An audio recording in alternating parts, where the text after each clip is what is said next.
beautiful people. How are you doing today? It's me, Josie the Yogi. Yes, I'm here on this beautiful Sunday to bring you guys just a little bit of peace, a little bit of serenity, a way to drop in and check in with ourselves. We usually go to church or something every week to kind of get in touch with our spirits. And that's kind of like what I'm bringing here into this space. You can think of it as church. We're going to read a few scriptures from the Yoga Sutra, Pantajali, the Edwin Bryant version. And I'm going to read a sutra, and we're going to listen to some music, some mindfulness, and we're going to do some meditation. So, the sutra that I'm choosing today is I picked that one before. So this is Yoga Chitta Vritti Nirodha. And I'm going to repeat. It's Sutra 1.2, Yoga Chitta Vritti Nirodha. Yoga Chitta Vritti Nirodha. Yoga is the stilling of the changing states of the mind. So yoga means yoga. Chitta means the mind. Vritti is the fluctuation or the states. Nirodha is the restraint and control. So yoga is the stilling of the changing states of the mind. A lot of people get yoga confused for other things, but really that's what it comes down to, is stilling the fluctuating states of the mind. So our mind is so many words, so many thoughts come into our mind every day, right? And those thoughts can be overwhelming and they can bombard us all at once. So we have tools like yoga that help us still the changing states of the mind. It's expressed differently in every tradition. There are various forms and disciplines and different forms of mind control practices, many different forms and variations throughout different communities. But the landscape originated in ancient India. And we believe even in Egypt and other places in the world. There's evidence of yoga in Africa, in India, in Egypt, in Northern Africa. So it was an extensive practice. Yoga is believed to be when you are believed to be in yoga when you have firmly brought the thoughts in your mind under your control, right? And this takes great skill. It takes great practice. It's most people think of it as a separation as a union of the left and the right brain, and I used to believe that also. But as I read further into the sutras, it's the separation from the union with pain. So we're not coming into union, but separating ourselves from those disturbing thoughts, from pain in our body. So it's disconnecting your true self, your Purusha, your spirit, from these changing states that we are always in as human beings. And it doesn't equal the absence of pain. You know, yoga doesn't mean you're not going to experience any pain. I've experienced this with the yoga community. As someone who suffers from, as a neurodivergent person, and someone who suffers from PTSD, and have all types of issues like bipolar, and I ran into this as with multiple people that were making me feel as if I was inadequate because I had these issues and I had pain and I experienced pain in my body from sickle cell and that I experienced changing fluctuations of my mind. But that's not what yoga is. It's not saying that you're not going to have pain because you're human and you're here and you will experience pain.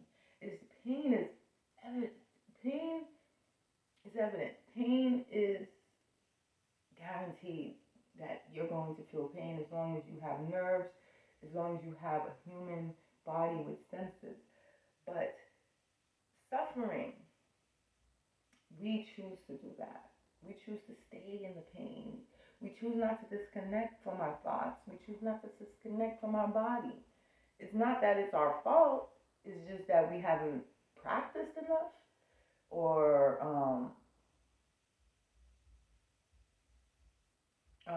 we just haven't mastered that skill. But it doesn't mean that you're not going to have any pain, and there's something wrong with you, or you're doing something wrong. So yoga is the stilling of all the thoughts, because pain comes from the mind. So you're not going to feel the pain until your mind tells you there's pain. So yoga helps you disconnect from the thought so that you don't get the signal that there's pain. So that's the whole point of it. It's not to make us disassociate or totally spiritually bypass everything that's going on in our lives. And that's not the point of yoga. The point of yoga, it's a way of reminding you of the stillness that's always there.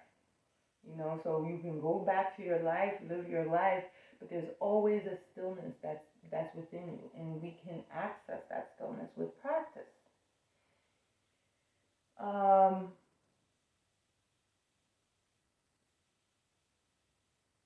So yoga is the cessation of the permutations or activities of the chitta, of the mind.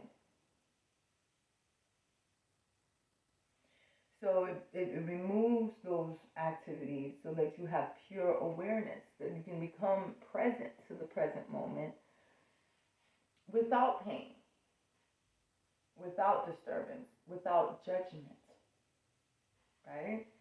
Not without pain, but without judgment of the pain, without labeling the pain, without making a story about the pain.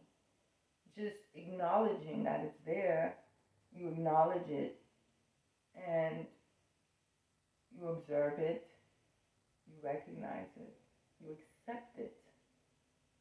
That's the biggest thing, is accepting what is. And sometimes it's hard for us to do that, so we disassociate, or we block it out, we deny it. But we can accept, I have this issue. This issue here is presented in front of me, and this issue here is causing a lot of discomfort or issues in my life. So I can acknowledge, I can accept that this issue is here. And once you accept it, now you can work on what you can do about it. So our organs are always sensing, our sense organs are always perceiving external objects. And they deliver that message to our mind. So not only does it deliver those messages to our minds, but it delivers those messages to our egos. And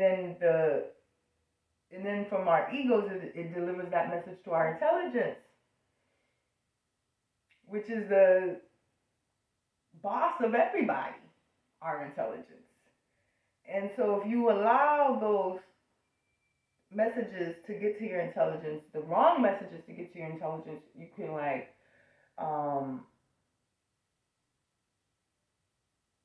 you can do some damage. But if not, if you can also send good messages to present to the intelligence, and that would help nourish your spirit and your mind. So that's the Sutra 1.4, Yoga Chitta Vritti Nirodha. And you can read this. There's so many good nuggets in here. But I hope what we explained is kind of a good explanation. So I'm going to do a few stretches.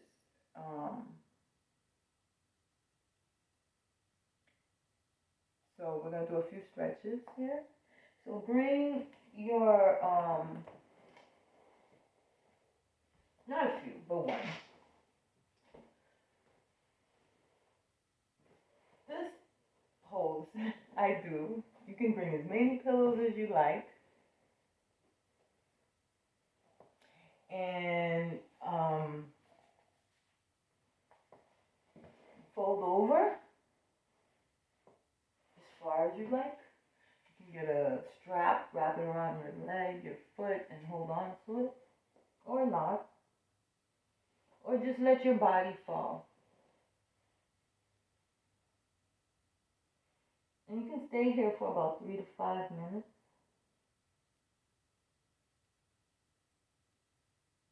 You can grab onto your feet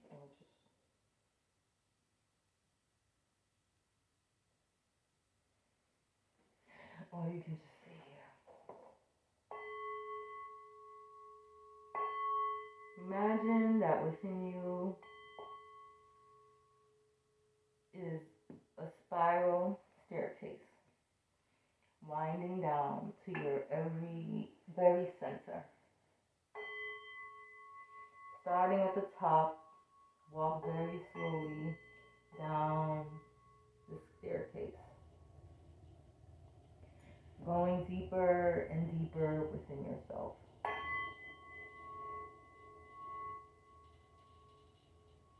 Notice the sensations. Rest by the sitting step, or turn on lights on the way down if you wish. Don't force yourself further than you want to go. Notice the quiet as you reach the center of yourself. Settle your attention there, perhaps in your gut or in your abdomen.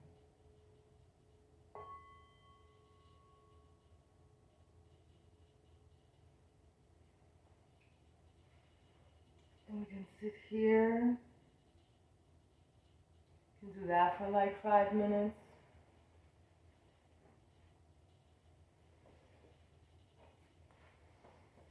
And do a couple of these stretches. Grab the strap, put it on your leg. Oh.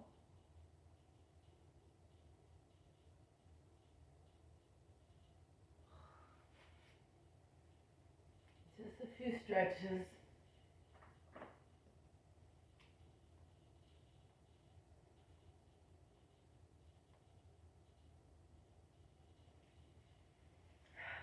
That's just a stretch break.